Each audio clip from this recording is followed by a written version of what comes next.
नमस्कार दोस्तों, एक बार पुनः स्वागत है आप सभी का आपके अपने YouTube channel Gangotri GS academy में। मैं गौतम कुमार आप सभी का स्वागत करता हूं। आज के सेशन में हम लोग भूगोल से संबंधित कुछ महत्वपूर्ण प्रश्न को हल करने वाले हैं और यह प्रश्न जो है आपके आने वाले एग्जाम को पास कराने में महत्वपूर्ण भूमिका निभाएगा। तो चलिए आज के सेशन की शुरुआत करते हैं। आज का पहला सवाल,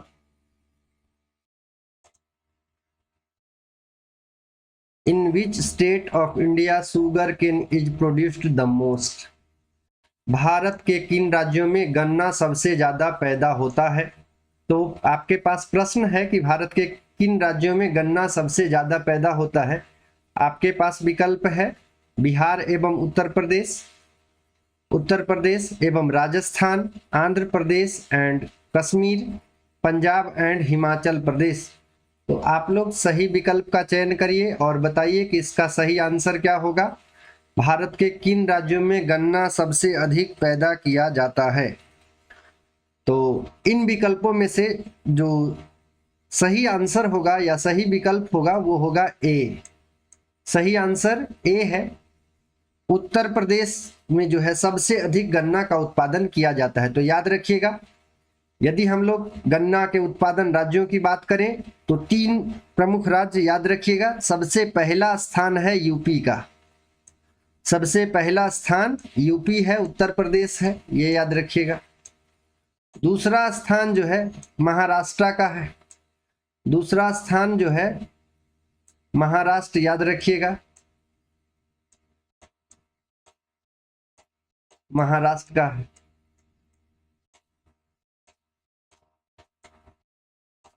और तीसरा स्थान जो है तमिलनाडु का है, तीसरा स्थान तमिलनाडु।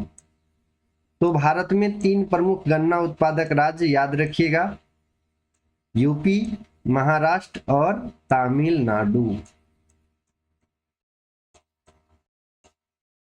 ठीक है। अब यूपी में याद रखिएगा लगभग 35 से 36% है ना। यूपी में 35 से 36%, महाराष्ट्र में 25% और तमिलनाडु में लगभग 10 से 11% गन्ना का उत्पादन होता है। ठीक है, कुल उत्पादन की हम लोग बात कर रहे हैं। तो चलिए आज के पहले प्रश्न का आंसर है बिहार एवं उत्तर प्रदेश, ऐसे उत्तर प्रदेश इसका सही आंसर है। चलिए अगले प्रश्न की ओर हम लोग बढ़ते हैं। और यदि आप इस चैनल पे नए हैं तो इस चैनल को सब्सक्राइब करें, लाइक करें, ताकि सभी एग्जाम से संबंधित जो है हम इस पर वीडियो लाते हैं तो आपके पास पहुंचता रहे। तो चलिए अगले सवाल की ओर हम लोग चलते हैं। दूसरा सवाल है, which of the following state has the highest number of schedule caste people. निम्नलिखित में से किस राज्य में अनुसूचित जाति के लोगों की संख्या सबसे अधिक है। तो अनुसूचित जनजाति के लोगों की संख्या अनुसूचित जाति के लोगों की संख्या सबसे अधिक किस राज्य में है, ये आप लोग को बताना है। आपके पास विकल्प है बिहार, पश्चिम बंगाल, उत्तर प्रदेश और पंजाब। तो इसका सही आंसर होगा उत्तर प्रदेश। ठीक है, तो किस राज्य में अनुसूचित जाति के लोगों की संख्या सबसे अधिक है, तो उसका आंसर है उत्तर प्रदेश। ठीक है, सबसे अधिक जो है उत्तर प्रदेश में अनुसूचित जातियों की संख्या पाई जाती है।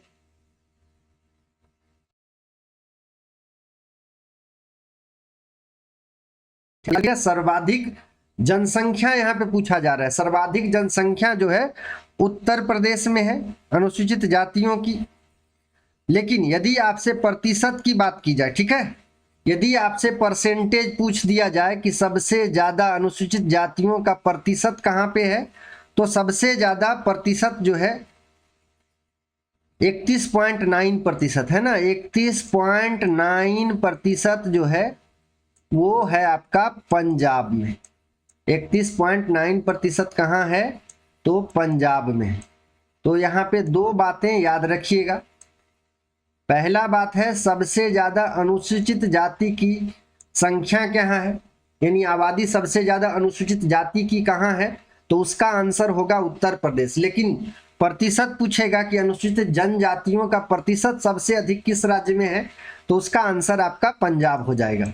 तो यहां से 2 सवाल हो सकता है जिसको मैंने बताने का प्रयास किया। तो चलिए अगले सवाल की ओर हम लोग चलते हैं। अगला सवाल,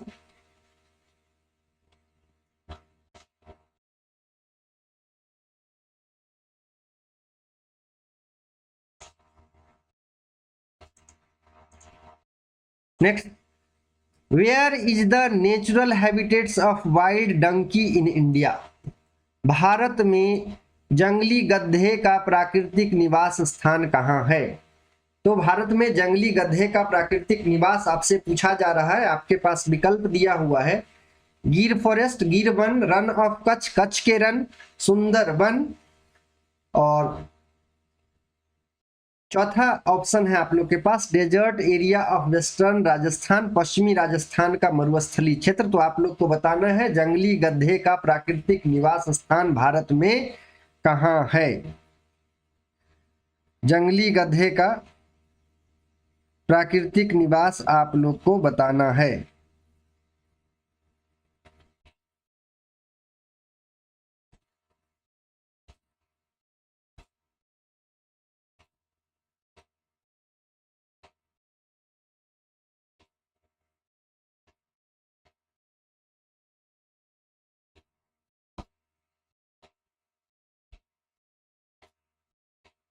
चलिए फटाफट आंसर आप लोग इसका दीजिए। जंगली गधे का प्राकृतिक स्थान, इसका सही आंसर होगा रन ऑफ कच्छ। ठीक है, सही आंसर है रन ऑफ कच्छ।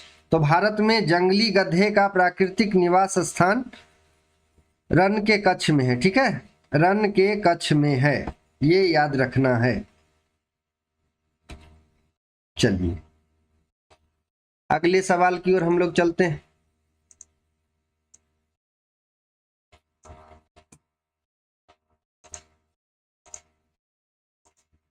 अगला सवाल, the black soil region of India is famous for? भारत की काली मिट्टी का क्षेत्र प्रसिद्ध है। आप लोग को बताना है कि भारत की काली मिट्टी का क्षेत्र जो है वो किसके लिए या किस फसल के लिए प्रसिद्ध है। आपके पास विकल्प है, फॉर वायल सीड्स, तिलहन के लिए, फॉर मेज, मक्का के लिए, फॉर कॉटन, कपास के लिए, फॉर शुगर केन, गन्ना के लिए। तो बताइएगा कि भारत का जो काली मिट्टी का क्षेत्र है वो किसके लिए फेमस है। तो सही आंसर होगा कपास के लिए। ठीक है, काली मिट्टी जो है कपास के लिए फेमस है।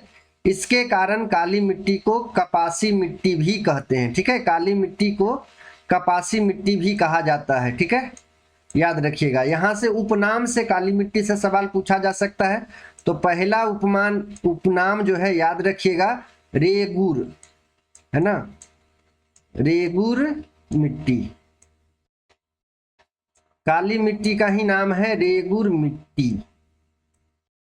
है ना। और इसका निर्माण जो है बेसाल चट्टान के टूटने से होता है। बेसाल चट्टानों के टूटने से काली मिट्टी या रेगुर मिट्टी का निर्माण होता है। और काली मिट्टी जो है वो कपास के लिए फेमस है, कपास के फसल के लिए प्रसिद्ध है, विख्यात है। ठीक है, तो इसीलिए इसका और नाम क्या हो गया, कपासी मिट्टी, है ना। इसी को कपासी मिट्टी भी कहा जाता है, कपासी मिट्टी। और सवाल पूछा जा सकता है, याद रखिएगा। देखिए काली मिट्टी की विशेषता क्या है, जब जल का संपर्क काली मिट्टी में होता है, जल धारण की क्षमता अधिक है इसमें। तो जब जल का संपर्क काली मिट्टी से होता है तो वो चिपचिपी हो जाती है, और जल जब सूख जाता है तो इसमें दरारें पड़ जाती है। इसीलिए इसका नाम है स्वतः जुताई वाली मिट्टी, है ना। स्वतः जुताई वाली मिट्टी भी इसी को बोला जाता है। तो कभी कभी सवाल आपसे यदि पूछ दिया जाए तो स्वतः जुताई वाली मिट्टी यदि आपसे पूछा जाए, स्वतः जुताई याद रखिएगा, स्वतः जुताई वाली मिट्टी, तो ये भी कपास ही होगा। ठीक है, ये भी काली मिट्टी ही होगा। ठीक है, कपासी मिट्टी या काली मिट्टी, स्वतः जुताई वाली, ये आपको याद रखना है। सबसे अधिक विस्तार यदि बात करें तो गुजरात और महाराष्ट्र, याद रखिएगा। महाराष्ट्र दक्कन का पठार में इसको मिलता, इसका विस्तार अधिक है। तो सबसे अधिक विस्तार काली मिट्टी का कहाँ है? तो महाराष्ट्र और गुजरात, ध्यान रखिएगा। और ऐसे दक्कन का पठार याद रखिएगा, दक्कन के पठार में इसका विस्तार देखने को मिलता है। इसके अलावे झारखंड की बात करें तो राजमहल के क्षेत्र में यह देखने को मिलता है। ठीक है, तो दक्कन के पठारी भागों में काली मिट्टी विस्तृत रूपों में पाई जाती है। चलिए अगले सवाल की ओर हम लोग चलते हैं। तो यहां से 3-4 सवाल काली मिट्टी से बन सकता है। जल धारण करने की भी क्षमता इसमें अधिक होती है, ये भी बात ध्यान रखिएगा। और लेकिन जब सूख जाती है तो इसमें दरारें पड़ जाती है, ये भी बात याद रखिएगा। इसके अलावे आपसे ये भी पूछा जा सकता है किस चट्टान के टूटने से काली मिट्टी का निर्माण होता है? तो बेसाल्ट। अगले प्रश्न की ओर चलते हैं। अगला प्रश्न है, in which soil do plant get the most water? पौधे को सबसे अधिक पानी किस मिट्टी में मिलता है? आप लोग को बताना है कि पौधों को सबसे अधिक पानी किस मिट्टी में मिलता है। आपके पास विकल्प है क्ले सॉइल, चिकनी मिट्टी, पांसु सॉइल, पांसु मिट्टी, सैंडी सॉइल, बलुई मिट्टी, लोमी सॉइल, लोम मिट्टी। तो सही आंसर क्या होगा? इस प्रश्न का सही आंसर होगा बलुई मिट्टी। बलुई मिट्टी में जानते हैं कि छोटा छोटा छिद्र अधिक मात्रा में पाया जाता है। इसके कारण जो है बलुई मिट्टी में जब भी सिंचाई किया जाता है तो मिट्टी आसानी से नीचे चला जाता है। ठीक है, धरातल के नीचे चला जाता है। तो जो बलुई मिट्टी वाले क्षेत्र में पौधे लगाए जाते हैं उसमें अधिक मिट्टी जो पानी है वो अधिक मिलता है, यानी अधिक सिंचाई की आवश्यकता इसमें पड़ती है। तो आपसे सवाल पूछा गया था कि किस मिट्टी में जो है पौधों को सबसे अधिक पानी मिलता है, तो याद रखिएगा आंसर होगा बलुई मिट्टी। चलिए अगले सवाल की ओर हम लोग चलते हैं।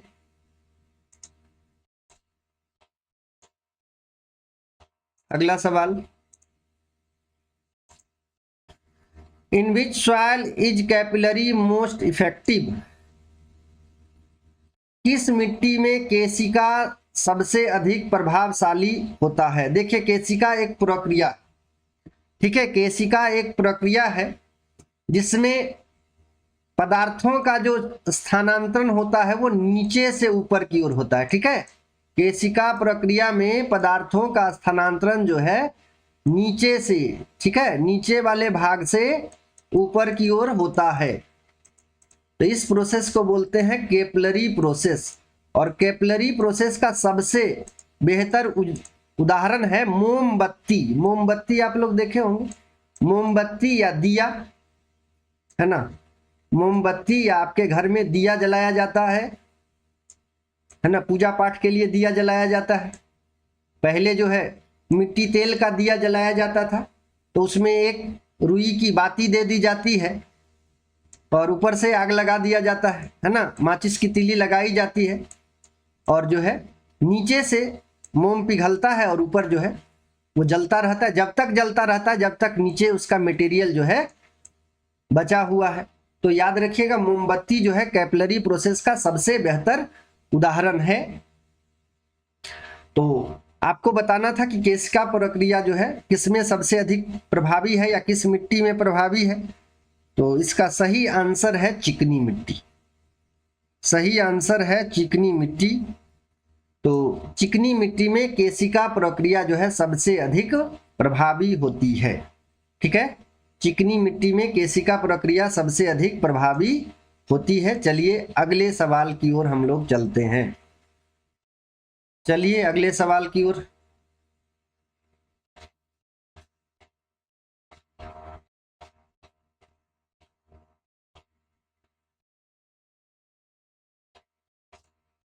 चलिए अगला सवाल, how did the continent separates? महाद्वीप अलग कैसे हुए? देखिए महाद्वीप अलग किस प्रकार से हुए हैं। महाद्वीपीय विस्थापन के बारे में आप लोग सुने होंगे। महाद्वीपीय विस्थापन सिद्धांत जो महाद्वीपों के विस्थापन की बात करता है कि पहले कभी जो है सभी महाद्वीप एक साथ जुड़े हुए थे, बाद में ये एक दूसरे से टूटे हैं और इनका विस्थापन हुआ है। और यह जो सिद्धांत है 1912 ईस्वी में, महाद्वीपीय विस्थापन सिद्धांत 1912 ईस्वी में, याद रखिएगा, ये अल्फ्रेड वेगनर के द्वारा दिया गया था। ठीक है, तो यहाँ पे पूछा गया है महाद्वीप अलग कैसे हुए हैं। आपके पास विकल्प है ड्यू टू वॉल्केनिक इरप्शन, ज्वालामुखी फूटने से, ड्यू टू टेक्टोनिक एक्टिविटी, विवर्तनिकी क्रिया से, due to fusion faulting of rocks, चट्टानों के वलयन भ्रंशन से, और ऑल ऑफ द एबव, उपरोक्त सभी। तो बताइए महाद्वीप कैसे अलग हुए हैं। तो सही आंसर है इसका B option, due to tectonic activity. ठीक है, ड्यू टू टेक्टोनिक एक्टिविटी, विवर्तनिक क्रिया के परिणाम स्वरूप जो है महाद्वीप एक दूसरे से पृथक हुए हैं। वेगनर महोदय के द्वारा महाद्वीपीय विस्थापन सिद्धांत दिया गया था। इसके अनुसार बताया गया था कि कार्बोनिफेरस पीरियड में सभी महाद्वीप जो है एक साथ मिले हुए थे, और जो सभी महाद्वीप एक साथ मिले हुए थे, ये जो सभी महाद्वीप हैं ये एक साथ जो मिले हुए थे, और यह चारों ओर जो है जल से घिरा हुआ था। तो जो स्थल का भाग था, ये जो महाद्वीप वाला भाग था, उसको पेंजिया बोला गया था, है ना, इसको पेंजिया बोला गया था, ये याद रखिएगा, पेंजिया। और पेंजिया जो है सुपर कॉन्टिनेंट भी इसको बोला गया था। और पेंजिया चारों ओर जल से घिरा हुआ था, तो जो जल से घिरा हुआ भाग था उसको पैथालासा बोला गया था, है ना, पैथालासा, ये याद रखिएगा। बाद में पेंजिया जो है वो विभाजित होता है, पेंजिया में विभाजन होता है, और इसके ऊपरी भाग को अंगारा लैंड और दक्षिणी भाग को गोंडवाना लैंड कहा गया। ठीक है, गोंडवाना लैंड कहा गया, और भारत जो है वो गोंडवाना लैंड का भाग है, ये याद रखिएगा। तो बाद में जो है 1960 ईस्वी में, याद रखिएगा, बाद में 1960 ईस्वी में हैरी हेस के द्वारा जो है, हैरी हेस ने अपना प्लेट विवर्तनिकी सिद्धांत प्रस्तुत किया था। तो इस प्रकार से याद रखिएगा, इनका जो विभाजन है वो विवर्तनिक क्रिया से हुआ था।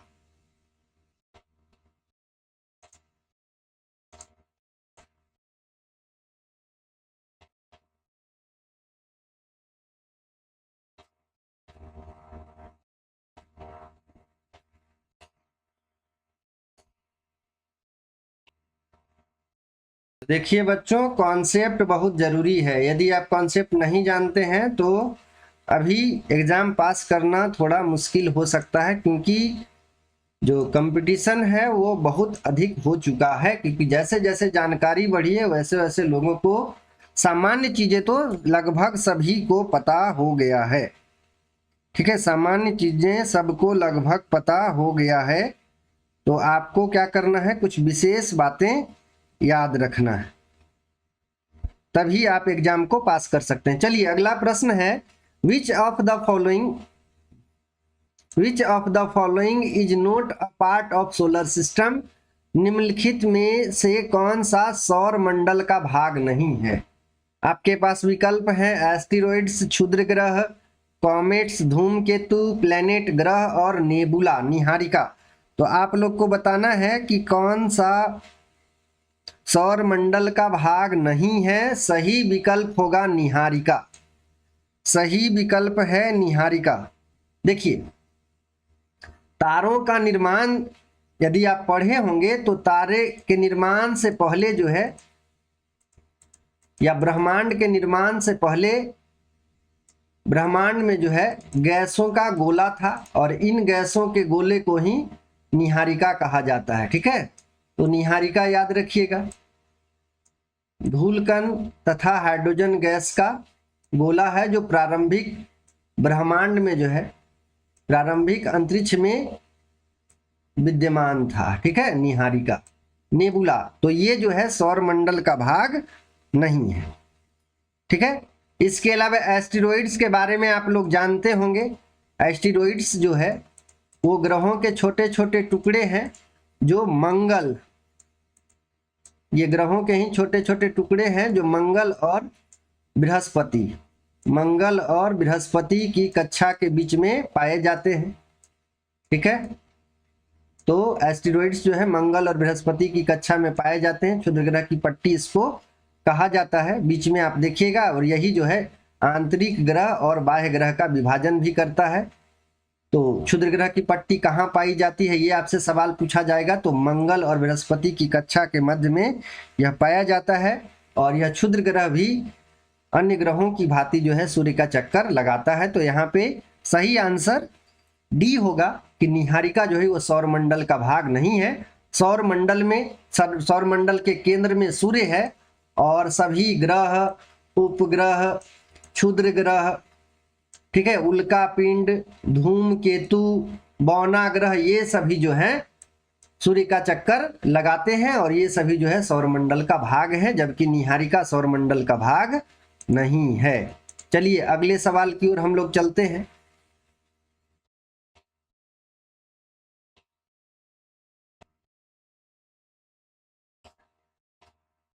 आप लोग फटाफट आंसर कीजिएगा, कमेंट बस करिएगा कि आप किस एग्जाम की तैयारी कर रहे हैं, कहां से आप देख रहे हैं।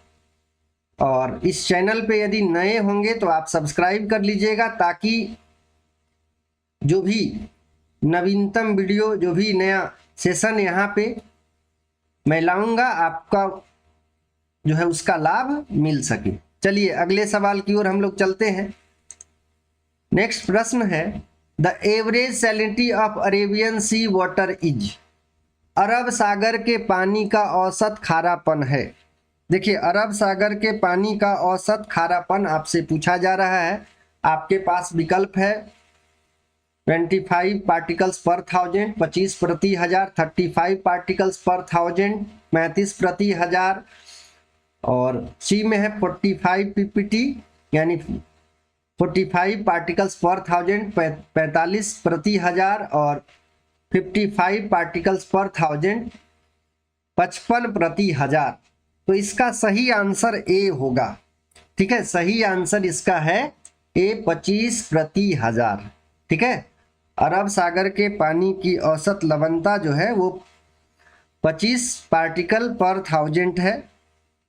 जबकि यहाँ पे ध्यान रखिएगा, आपसे पूछा जाएगा औसत लवणता। ठीक है, सागर की औसत लवणता, तो सागर की औसत लवणता 35 प्रति हजार है। ठीक है, 35 प्रति हजार है।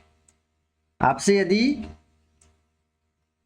ये 35 प्रति हजार ऐसे लिखाता है, ठीक है, प्रति हजार ऐसे लिखाता है, ऐसे आपको 35 पीपीटी भी लिखा मिलेगा, पार्टिकल पर थाउजेंड। ठीक है, तो सागर की औसत लवणता 35 प्रति हजार है। अब खारापन का जो डेफिनेशन है वो याद रखिएगा कि 1000 ग्राम सागरीय जल में घुलनशील पदार्थों की मात्रा, टोटल डिजोल्व मटेरियल इन पर 1000 ग्राम ऑफ ओशनिक वाटर। 1000 ग्राम सागरीय जल में कितना ग्राम नमक की मात्रा है या लवणता की मात्रा है, उसी को खारापन से प्रदर्शित किया जाता है। ऐसे खारापन या लवणता का मतलब NaCl, सोडियम क्लोराइड बोलते हैं, लेकिन सोडियम क्लोराइड के अलावे भी इसमें और सभी तत्व पाए जाते हैं, लेकिन सबसे मात्रा सोडियम क्लोराइड की होती है, इसीलिए इसको सोडियम क्लोराइड भी कहीं कहीं पे लिखा मिलेगा। और खाने वाला नमक, साधारण नमक NaCl ही होता है, और सभी जानते हैं कि सागर के जल से ही नमक की प्राप्ति होती है। चलिए, तो ये सवाल आपके लिए इंपॉर्टेंट है, कई एग्जाम में पूछा हुआ है कि महासागर की औसत लवणता कितनी होती है। चलिए आगे बढ़ें अगले प्रश्न की ओर। चलिए,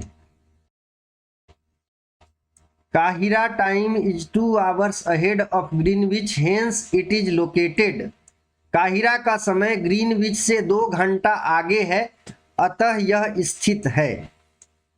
ठीक है, आपके पास विकल्प है 35 डिग्री वेस्ट लॉन्गिट्यूड, 35 डिग्री पश्चिमी देशांतर पर at 30 degree east longitude, 30 degree पूर्वी देशांतर पर at 28 degree east longitude, 28 degree पूर्वी देशांतर पर, और at 28 degree west longitude, 28 degree पश्चिमी देशांतर पर। देखिए, देशांतर से सवाल पूछा गया है। ठीक है, देशांतर का उपयोग जो है समय निर्धारण के लिए किया जाता है, और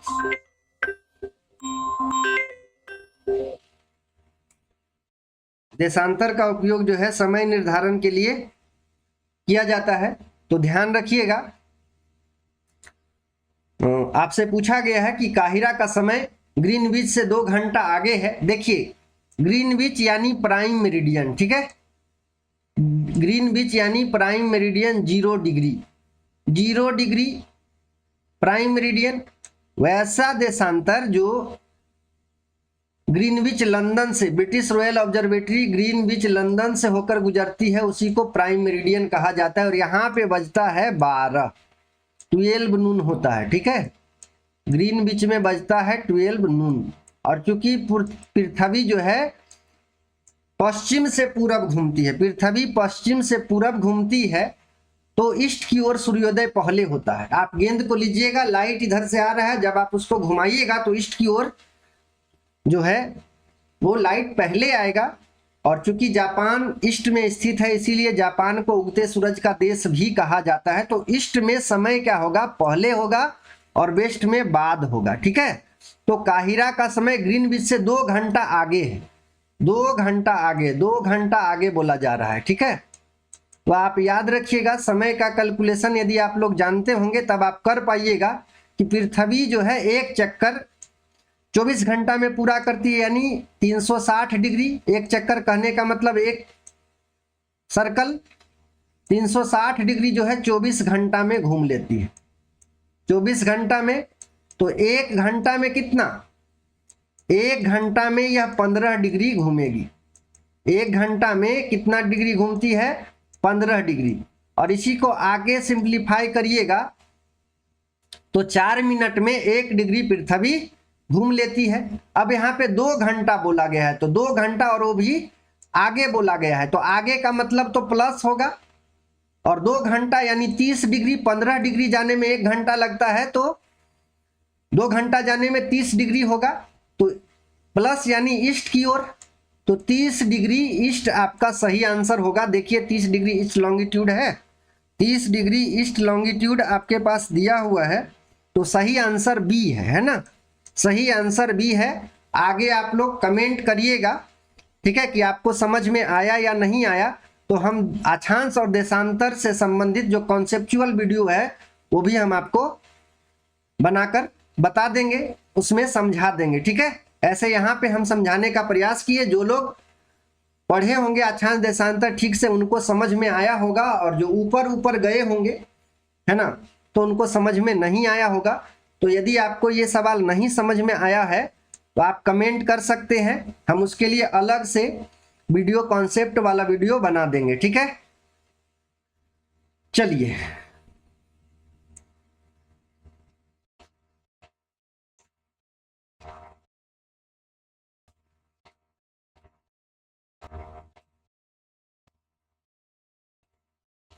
और सभी एग्जाम में याद रखिएगा अक्षांश देशांतर से एक सवाल अवश्य रहता है। अभी बीपीएससी भी हुआ था, उसमें भी पूछा गया है, बीपीएससी का टीचर वाला हुआ था उसमें भी पूछा गया था, रेलवे वगैरह का जीडी का एग्जाम है उसमें भी पूछा गया है। तो ये बात ध्यान रखिएगा, यहाँ से सवाल अवश्य आता है। चलिए अगले सवाल की ओर हम लोग चलते हैं। नेक्स्ट सवाल है, in which country is the तकला मकान डेजर्ट लोकेटेड। तकला मकान मरुस्थल किस देश में स्थित है। आप लोग को बताना है कि तकला मकान मरुस्थल किस देश में है। आपके पास विकल्प है कजाकिस्तान, तुर्कमेनिस्तान, उज्बेकिस्तान और चाइना, ठीक है। डेजर्ट से सवाल पूछा गया है, मरुस्थल के लोकेशन से सवाल पूछा गया है, तो तकला मकान कहाँ है ये आप लोग को बताना है, ठीक है। याद रखिएगा सही आंसर है चाइना, ठीक है। तकला मकान जो है चीन के तारिम बेसिन में स्थित है, याद रखिएगा चीन का तारिम बेसिन। तो कभी कभी चीन आंसर ना दे करके आपसे ऑप्शन में तारिम बेसिन भी दे सकता है, ठीक है। ऑप्शन को और क्लोज बनाने के लिए आपको तारिम बेसिन भी दे सकता है। तो चीन के तारिम बेसिन में तकला मकान मरुस्थल स्थित, और इसके उत्तर में तिएन शान पर्वत है और दक्षिण में कुनलुन पर्वत है, ठीक है। इसके उत्तर में तिएन शान पर्वत, याद रखिएगा तिएन शान, और चाइना में या म्यांमार में शान का मतलब पर्वत होता है, तिएन शान याद रखिएगा, उत्तर में है। और इसके दक्षिण में जो है वो कुनलुन माउंटेन है, कुनलुन माउंटेन, कुनलुन। जब आप एशिया का फिजिकल मैप देखिएगा, भौतिक मानचित्र देखिएगा, तो एक तरफ कुनलुन माउंटेन मिलेगा और एक तरफ आपको हिमालय मिलेगा। तो कुनलुन माउंटेन और हिमालय के बीच में आपको तिब्बत मिलेगा। ठीक है, चलिए अगले प्रश्न की ओर हम लोग चलते हैं।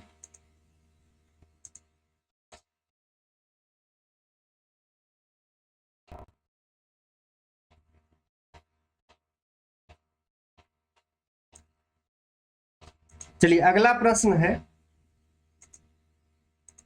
विच state connects the Indian ocean and red sea? हिंद महासागर और लाल सागर को कौन सी जल संधि जोड़ती है? आपके पास विकल्प है बाबल मंदेब, हॉर्मुज, बासपोरस और मलक्का। तो आप लोग को बताना है कि हिंद महासागर और लाल सागर को कौन सी जल संधि जोड़ती है। सही विकल्प है बाबल मंदेब। ठीक है, याद रखिए जल संधि जो है, जल संधि जल का सकरा भाग है ना, जल का सकरा भाग है जो दो महासागरों को जोड़ता है और दो महाद्वीपों को अलग करता है। ठीक है, तो जल संधि याद रखिएगा, नाम से पता होगा, नाम पर से पकड़ लीजिएगा। हिंदी में जल संधि, संधि का मतलब जोड़ना होता है। तो वैसा जल का सकरा भाग जो दो महासागरों को जोड़ता है और दो महाद्वीपों को अलग करता है, उसको कहते हैं जल संधि। तो यहाँ पे हिंद महासागर और लाल सागर को कौन सी संधि जोड़ती है? ठीक है, कौन सी जल संधि? तो सही आंसर है बाबल मंदेब। ठीक है, जबकि होर्मुज जल संधि जो है फारस की खाड़ी एवं ओमान की खाड़ी को जोड़ती है। इसको याद रखिएगा, होर्मुज जो है फारस की खाड़ी, फारस की खाड़ी और ओमान की खाड़ी को जोड़ती है। ठीक है, फारस और ओमान याद रखिएगा, ये होर्मुज। यहां से भी जल संधि से सवाल पूछा जाता है। और ओमान और ईरान को अलग करती होर्मुज जल संधि। इसके अलावा बासपोरस काला एवं मरमरा सागर को जोड़ती है। बासपोरस जो है काला और मरमरा सागर याद रखिएगा, ये जो है काला सागर, काला और मरमरा सागर याद रखिएगा,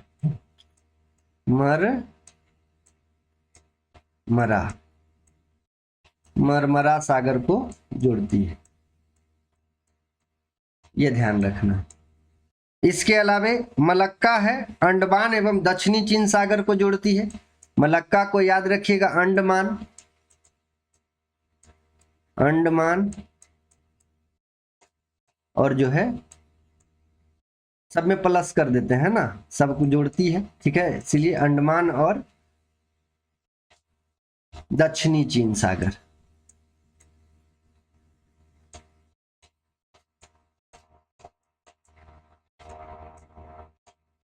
दक्षिणी चीन, साउथ चाइना से। ये रहा आपका।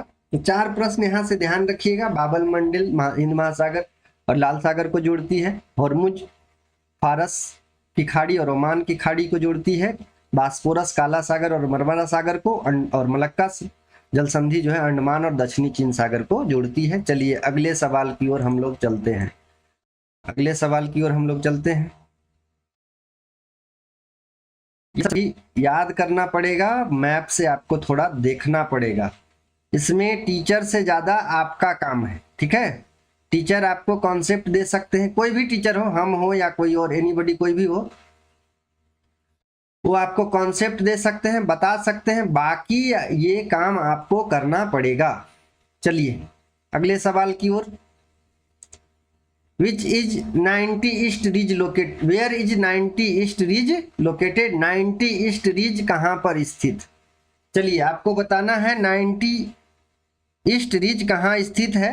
आपके पास विकल्प है प्रशांत महासागर, Pacific ocean, Indian ocean, Hind महासागर, ब्लाइंड ओशन, देखिए अंध महासागर,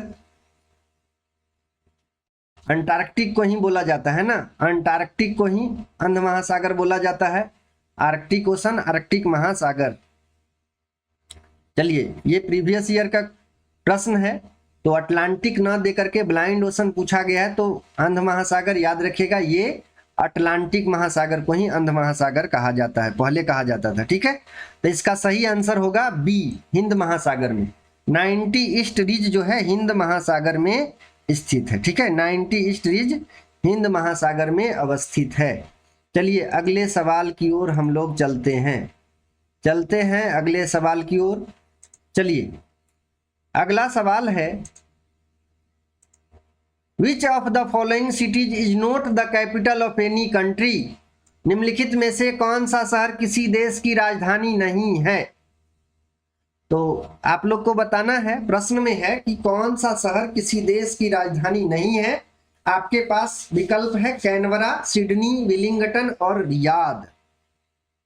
ठीक है, अब यहाँ पे देखना है कौन सी सिटी है, कौन सा शहर है जो राजधानी नहीं है। तो आइए एक एक को छांटते हैं। कैनबरा जो है ये ऑस्ट्रेलिया की राजधानी है, याद रखिएगा, ऑस्ट्रेलिया की राजधानी कैनबरा। राजधानी से भी सवाल पूछता है, ध्यान रखिएगा, ऑस्ट्रेलिया की राजधानी कैनबरा है। जबकि सिडनी के बारे में याद रखिएगा, सिडनी जो है ऑस्ट्रेलिया के न्यू साउथ वेल्स में है। ये सिडनी जो है ऑस्ट्रेलिया में है, न्यू साउथ वेल्स में है, New South Wales, New South Wales. और ये जो है केवल शहर है। ठीक है, न्यू साउथ वेल्स ये एकमात्र शहर है। न्यू साउथ, ये ऑस्ट्रेलिया के न्यू साउथ वेल्स प्रांत में एक शहर है सिडनी। इसके अलावा न्यूजीलैंड की राजधानी है विलिंगटन। विलिंगटन जो है वो न्यूजीलैंड की राजधानी है, न्यूजीलैंड।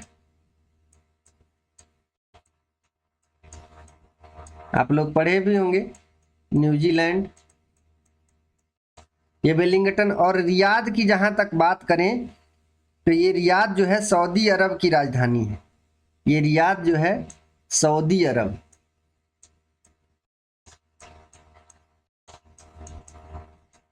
सऊदी अरब। तो ये 4 प्रश्न यहां से बन सकता है ना।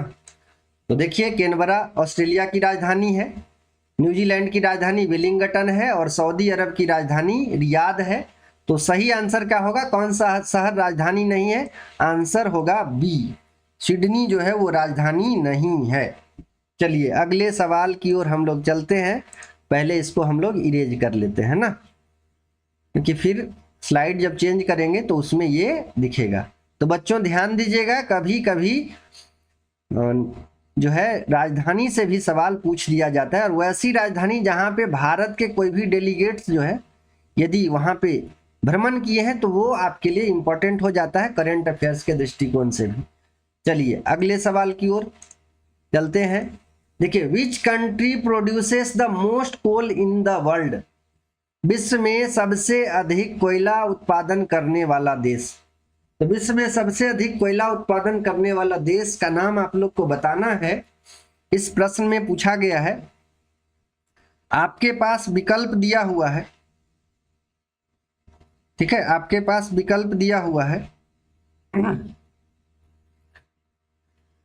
इंडिया, संयुक्त राज्य अमेरिका, चाइना और रूस। तो सही आंसर होगा सी, विश्व में सबसे अधिक कोयला उत्पादन करने वाला देश चाइना है। 1 नंबर पे चाइना आता है, याद रखिएगा, पहले नंबर पे चाइना है। दूसरे नंबर पे याद रखिएगा यूएसए आता है, दूसरा नंबर पर यूएसए यूनाइटेड स्टेट आता है, संयुक्त राज्य अमेरिका। और उसके बाद भारत है, तीसरा स्थान भारत का है। और उसके बाद ऑस्ट्रेलिया है, है ना। उसके बाद ऑस्ट्रेलिया है, तो ऑस्ट्रेलिया, और उसके बाद रूस है, 5वां स्थान रूस का है, ठीक है। तो सबसे अधिक कोयला उत्पादन करने वाला देश चाइना, दूसरा यूएसए संयुक्त राज्य अमेरिका, और तीसरा भारत है, चौथा आपका ऑस्ट्रेलिया है, 5वां आपका रूस है। लेकिन यदि आपसे रिजर्व पूछ दिया जाए, भंडार, है ना, रिजर्व यदि पूछे, भंडार यदि पूछ दे, तो याद रखिएगा भंडार कहाँ होगा, तो यूएसए प्रथम स्थान है। भंडार में यूएसए पहला स्थान रखता है, ठीक है। रिजर्व सबसे ज्यादा यूएसए के पास है। उसके बाद याद रखिएगा यूएसए के बाद रसिया आता है, ठीक है। यूएसए के बाद रसिया है, यूएसए के बाद रसिया भंडार के दृष्टिकोण से। उसके बाद आपका चाइना है, रसिया के बाद चाइना है, रसिया के बाद चाइना। इसके अलावे चाइना के बाद ऑस्ट्रेलिया है, चाइना के बाद Australia,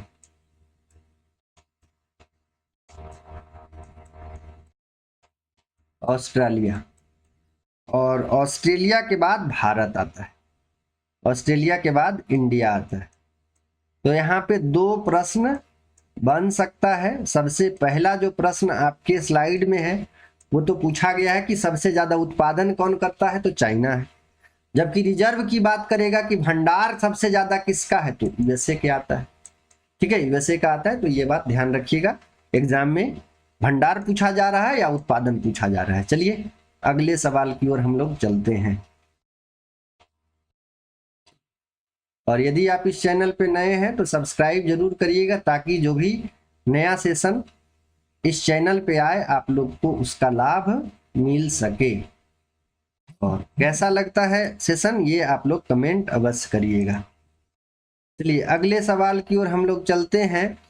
what is the result of folding.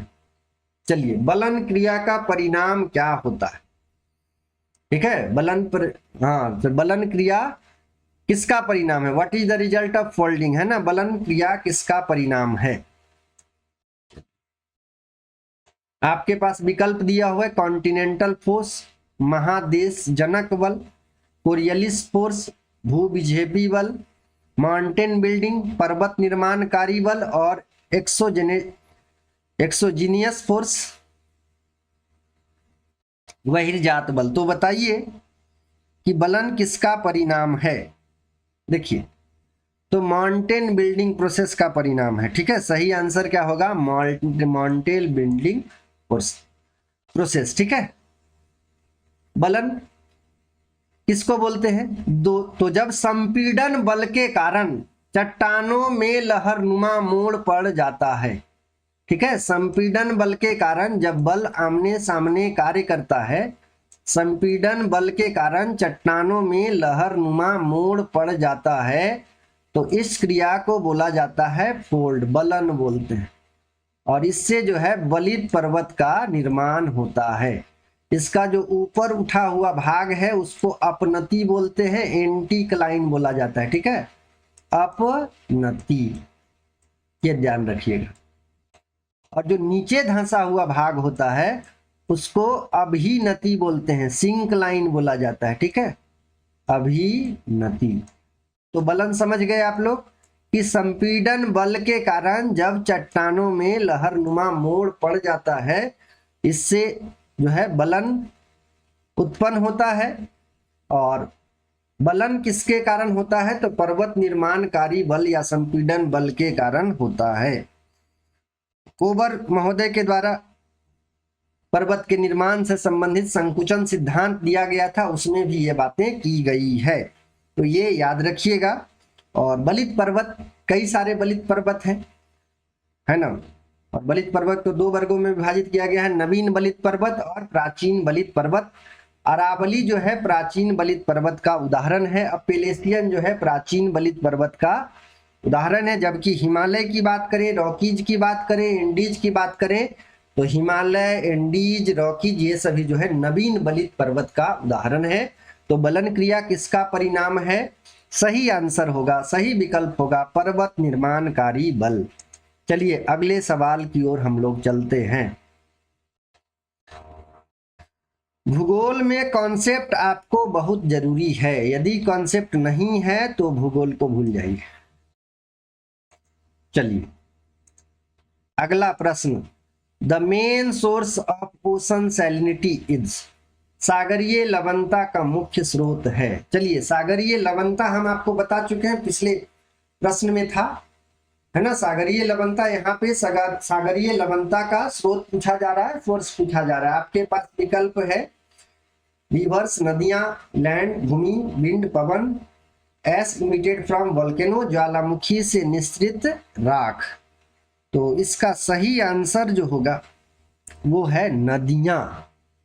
सही आंसर है नदियां, ठीक है। क्योंकि यहाँ विकल्प में नदियां दिया हुआ है, इसीलिए इसका विकल्प जो है नदियां ही होगा। देखिए नदी के बारे में आप सभी जानते हैं कि नदी की उत्पत्ति जो है पर्वतीय भाग से उत्पन्न होती है, धीरे धीरे यह मैदानी भागों से बहते हुए अंततः जो है महासागर में आकर के मिलती है, ठीक है, महासागर में आकर के मिलती है। तो ये पर्वतीय क्षेत्रों से जो भी पदार्थ है, भूमिज पदार्थ, उसको काट कर लाती है और अंततः जो है महासागरीय भाग में जमा करती है, जिसके कारण जो है महासागरीय जल का जो खारापन है या लवणता है वो बढ़ जाता है। तो सही आंसर नदियां होगा। ऐसे कभी कभी प्रश्न में भूमिज पदार्थ लिखा हुआ मिलेगा, ठीक है, अर्थ मटेरियल लिखा रहेगा, ठीक है, भूमिज पदार्थ। तो नदी न दे करके यदि भूमिज पदार्थ या रॉक मटेरियल आंसर में ऑप्शन में होगा तो वो सही आंसर होगा। लेकिन यहाँ पे डायरेक्ट आपको नदियां दिया गया है, तो नदियों के द्वारा विभिन्न भागों से चट्टानों को काटकर उसके पदार्थ को महासागरीय भाग में जमा किया जाता है और यही जो है सागरीय लवणता का मुख्य स्रोत है। इसके अलावा देखिए मुख्य स्रोत पूछा है, ज्वालामुखी से निकलने वाले राख भी इसका स्रोत है, ठीक है। भूमि से पवन के द्वारा कुछ पदार्थ को उड़ा करके उसमें जमा किया जाता है, वो भी इसका स्रोत है, लेकिन मुख्य स्रोत आपसे पूछा गया है, तो सही आंसर रिवर्स है यहाँ पे, ठीक है। चलिए अगले विकल्प की ओर चलते हैं। देखिए कितना भी आप पढ़ के जाइए, जब तक कॉन्सेप्ट नहीं होगा तब तक आपसे कुछ आंसर गलत हो ही जाएगा, क्योंकि कुछ आंसर ऐसा होगा जिसको कि आपको वहीं पे अपने बुद्धि विवेक से एग्जाम हॉल में ही बनाना पड़ेगा, क्योंकि ऑप्शन बदल करके यदि कॉन्सेप्चुअल ऑप्शन दे दिया जाएगा तब आप फंसेंगे। इसीलिए अभी कॉन्सेप्ट भूगोल में बोल रहे हैं, भूगोल में कॉन्सेप्ट को विशेष ध्यान में रखना है, बाकी इसका फैक्ट तो है ही। चलिए अगले सवाल की ओर। अगला सवाल है, commercial source of energy purely included, ऊर्जा के वाणिज्यिक स्रोत में विशुद्धता शामिल होते हैं। चलिए ऊर्जा के वाणिज्यिक स्रोत में क्या क्या शामिल होता है ये आप लोग को बताना है। आपके पास विकल्प है A power, coal, oil, gas, hydro electricity and uranium, शक्ति, कोयला, तेल, गैस, जल विद्युत और यूरेनियम। तो ऊर्जा के वाणिज्यिक स्रोत को आपको चयन करना है, आपको उसको छांटना है। बी ऑप्शन में है कोयला, ऑयल, तेल, फायरवुड, जलावन की लकड़ी, वेजिटेबल, वनस्पति vegetable remains and agricultural residues यानी वनस्पति अवशेष और कृषि अवशेष। सी ऑप्शन में है आपके पास power, coal, animal excreta and firewood, शक्ति, कोयला, प्राणीमल एंड जनावन की लकड़ी। डी है coal, gas, oil and firewood, कोयला, गैस, तेल और जलावन की लकड़ी। तो बताइए ऊर्जा के वाणिज्यिक स्रोत कौन सा है? ऊर्जा के वाणिज्यिक स्रोत कौन सा है?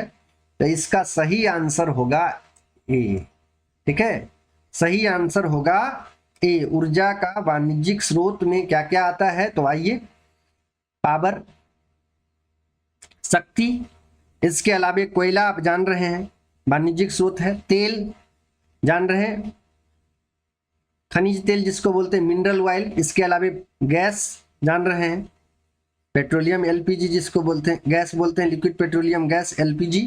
इसके अलावा यूरेनियम, यूरेनियम का प्रयोग जो है नाभिकीय संयंत्र में किया जाता है, नाभिकीय ऊर्जा उत्पन्न करने के लिए।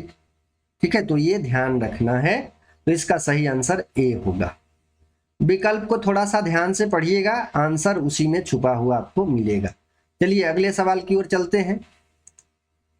देखिए, what is the longest day in southern hemisphere? दक्षिणी गोलार्ध में सबसे बड़ा दिन।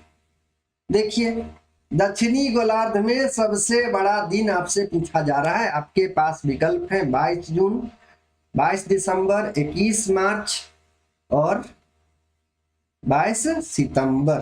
तो सही आंसर आप लोग को बताना है कि सही आंसर क्या होगा। तो सही आंसर होगा 22 दिसंबर। ठीक है,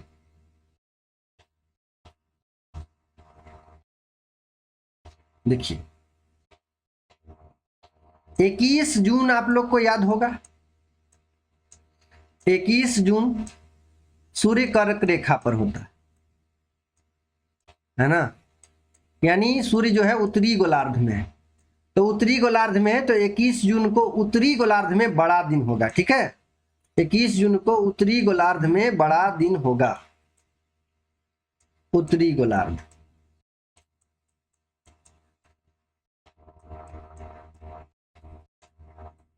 गोलार्ध इस दिन बड़ा दिन होगा। कहां पे? उत्तरी गोलार्ध में 21 जून को, क्योंकि सूर्य किधर है? कर्क रेखा पर सीधा पड़ रहा है, और कर्क रेखा उत्तरी गोलार्ध में है। 23.5 डिग्री नॉर्थ को कर्क रेखा बोलते हैं। अब जून के बाद जुलाई, अगस्त, सितंबर। ठीक है, 21 जून,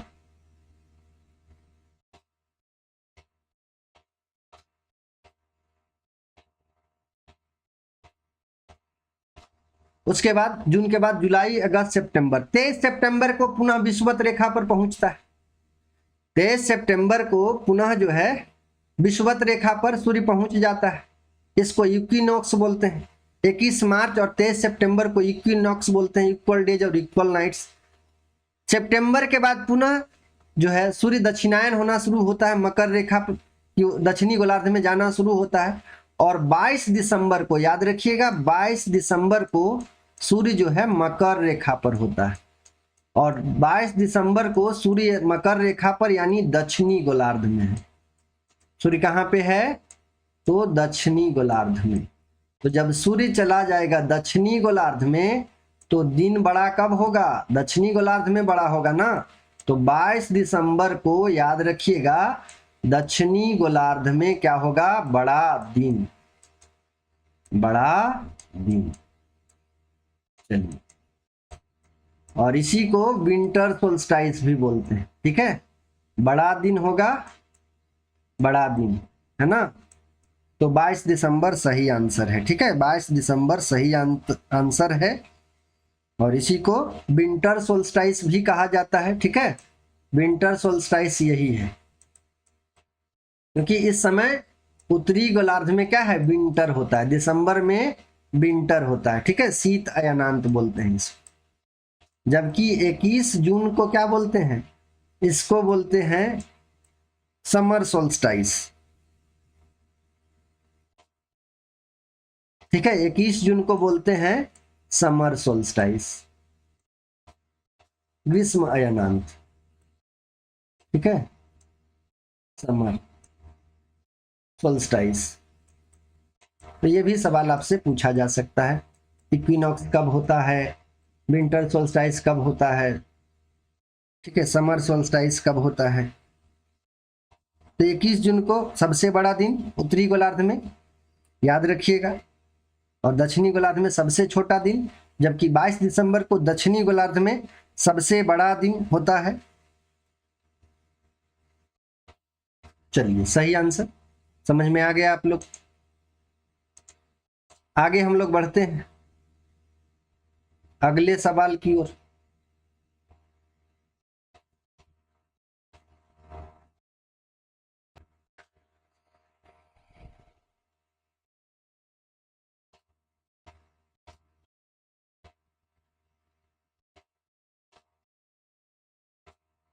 चलिए दोस्तों, अगले प्रश्न की ओर। अगला प्रश्न है, where is the Great Barrier Reef located? Great Barrier Reef कहाँ स्थित है? तो ग्रेट बैरियर रीफ आप लोग को बताना है। आपके पास विकल्प है साउथ अमेरिका, दक्षिणी अमेरिका, यूरोप, ऑस्ट्रेलिया और अफ्रीका। ठीक है। तो सही आंसर होगा ऑस्ट्रेलिया। ठीक है। यदि आप ऑस्ट्रेलिया का मानचित्र जानते होंगे तो आप ध्यान रखिएगा,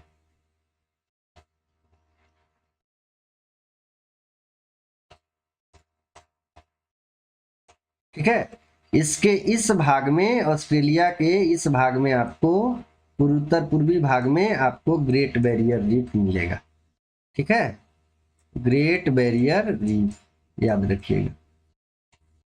ग्रेट बैरियर प्रवाल भित्ति है, बैरियर रीफ, और सबसे बड़ा प्रवाल यही है विश्व का, ग्रेट बैरियर रीफ याद रखिएगा। सबसे बड़ी प्रवाल भित्ति है, ऑस्ट्रेलिया महाद्वीप के क्वींसलैंड और न्यू साउथ वेल्स के उत्तर पूर्व में स्थित है।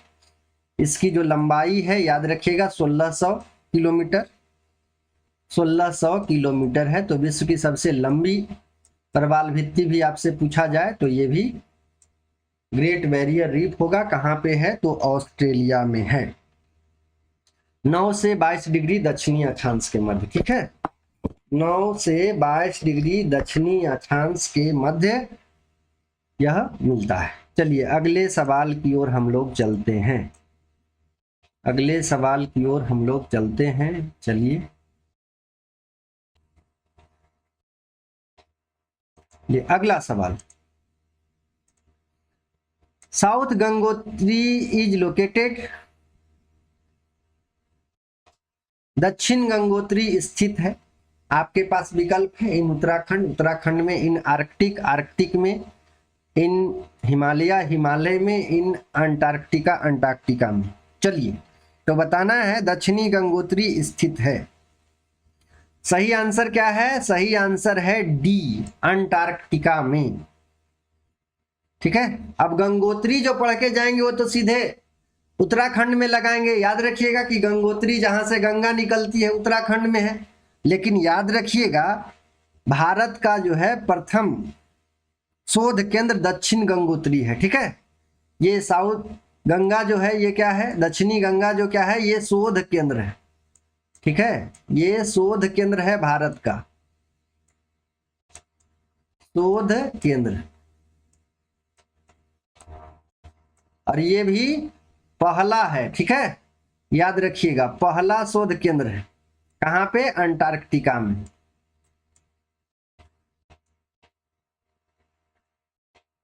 इसकी जो स्थापना है 1983 में की गई थी, 1983 में किया गया था, याद रखिएगा।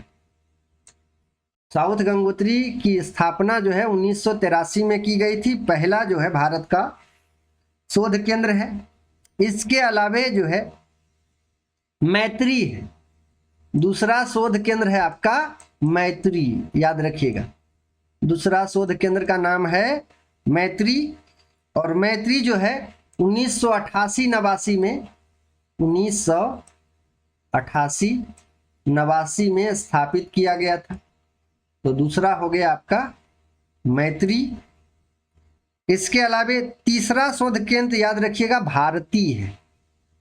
तीसरा शोध केंद्र जो है वो भारती है, ये भी अंटार्कटिका में है, भारत का तीसरा शोध केंद्र। और यह जो है 2012 में इसका परिचालन प्रारंभ हुआ था। 2012 में इसका परिचालन प्रारंभ हुआ था। तो साउथ गंगोत्री क्या है? शोध केंद्र है। कहाँ पे है? अंटार्कटिका में। भारत का पहला शोध केंद्र, आपसे सवाल पूछा जा सकता है दक्षिण गंगोत्री कब स्थापित किया गया? 1983 में। दूसरा मैत्री कब स्थापित किया गया? 1988-89 में। तीसरा भारती है, कब परिचालन हुआ इसका? 2012 में। चलिए अगले सवाल की ओर हम लोग चलते हैं। अगला सवाल,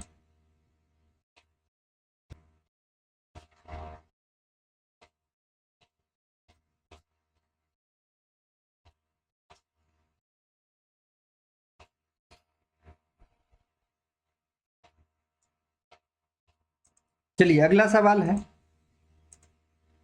which of the mountain range is located in Europe? कौन सी पर्वत श्रृंखला यूरोप में स्थित? आपको बताना है कौन सी पर्वत श्रृंखला यूरोप में है। आपके पास विकल्प है आल्प्स, हिमालय, एंडीज और रॉकीज। चलिए लोकेशन सबका बताते हैं। रॉकीज कहाँ पे है? तो ये है आपका साउथ अमेरिका में, ठीक है, साउथ अमेरिका।